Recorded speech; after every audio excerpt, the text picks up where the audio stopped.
Staggering amount of aid sent to hurricane victims, FEMA turns green with envy. This is a shocker. After you read the next two sentences, take a second and just let them sink in.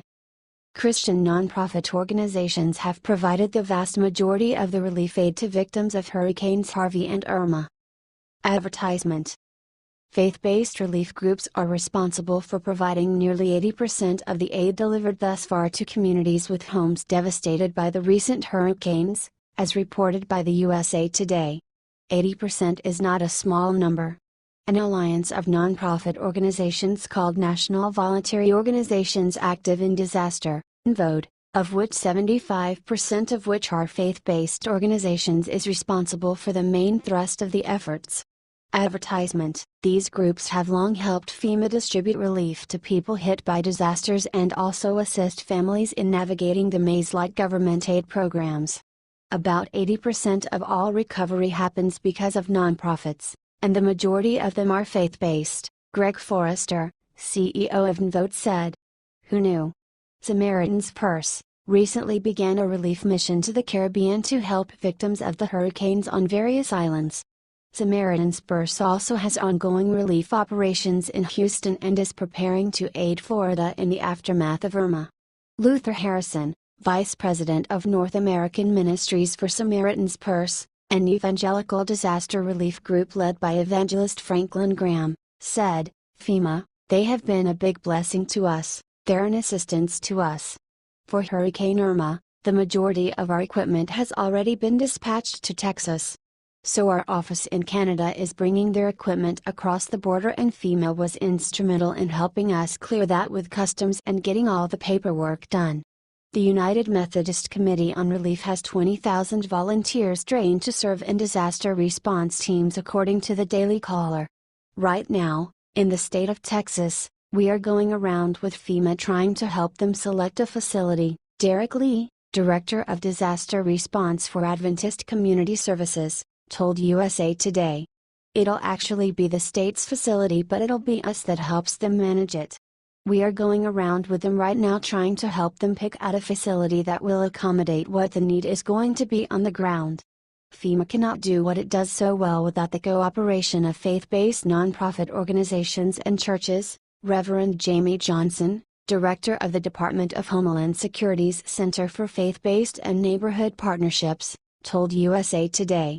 It's a beautiful relationship between government and the private sector, and it is something to behold.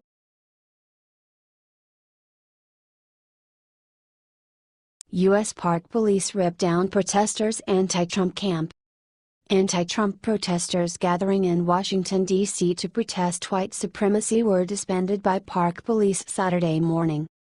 The Daily Caller has the story of what protesters are calling a raid that started about 4 a.m. and ended by 5 a.m. Advertisement. A Facebook Live clip of the apparent raid is quite murky but does show some local police dismantling and removing camp items. Watch here. DC's Park Police Service didn't confirm if it was involved. The organizers of the protest started a march 10 days ago in Charlottesville, Virginia, to protest President Trump and white supremacy. Charlottesville was the site of a number of clashes between violent Antifa counter-protesters and white nationalists that led to the death of one individual. These anti-Trump protesters, who started in Charlottesville, had planned to occupy DC's Farragut Square until September 30th, when there is a planned march for racial equality. The raid changed all that. The organizers of the anti-Trump protest camp say they applied to the Parks Service for a permit, but it wasn't yet approved. It speaks volumes about our country that a permit would be issued for a white supremacist rally, yet our nonviolent 24-hour vigil against our white supremacist government would be broken up by a public institution, organizer Nalini Stamp claimed in a written statement. Now the anti-Trump anarchists plan to march on the White House to bring our message to the president himself, according to Stamp. That rally will take place Saturday night outside the White House starting at 7. What do you think about this incident? Do you think the protesters should have been charged with anything for illegally trying to occupy the park with no permit?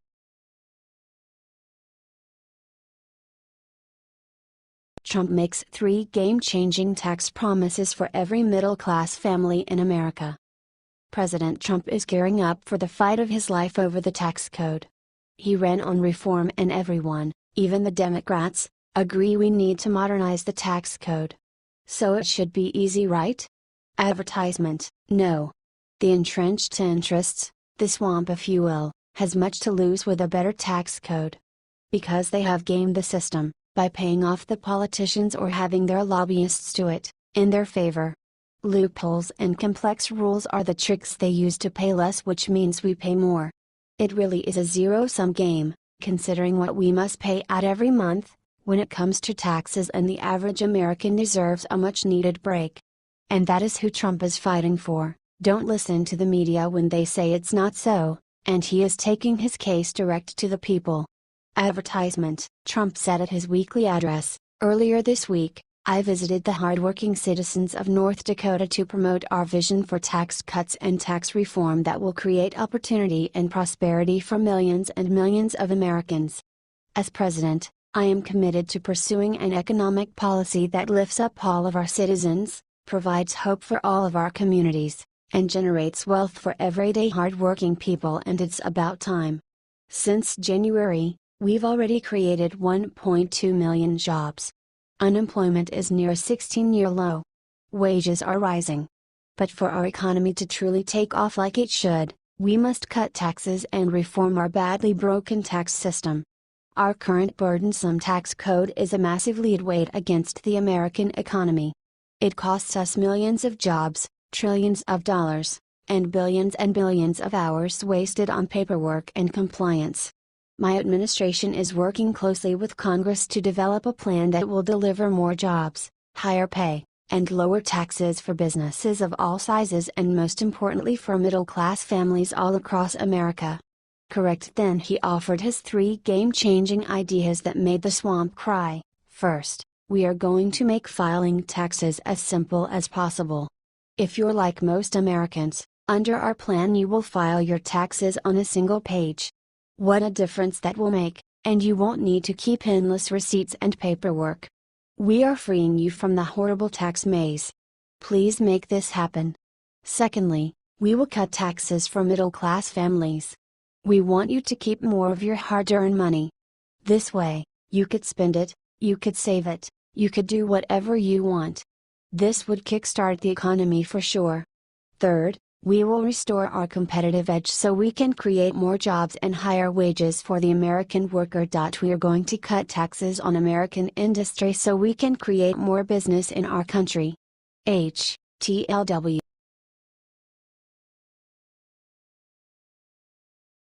Breaking: Denmark takes huge stand against migrant refugees.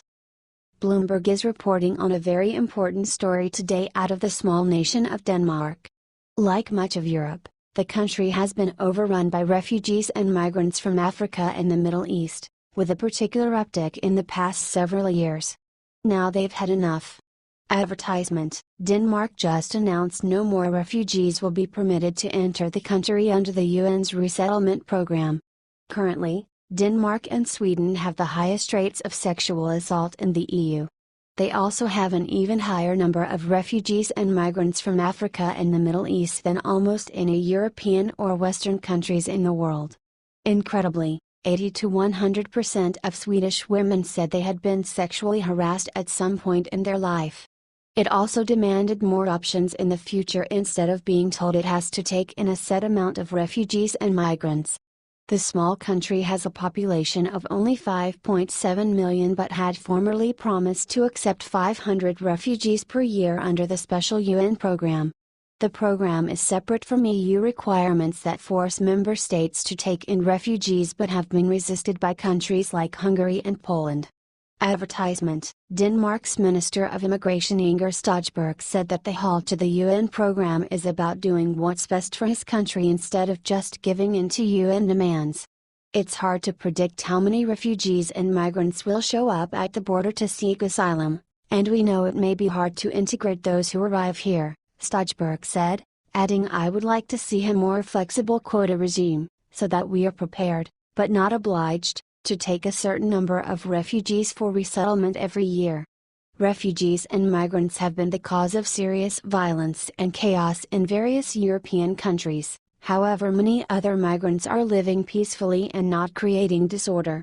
Culture clashes and different norms about sexual behavior and women's rights have created a real crisis. What do you think of this decision? Are you proud of Denmark for taking this stand, or do you think it doesn't go far?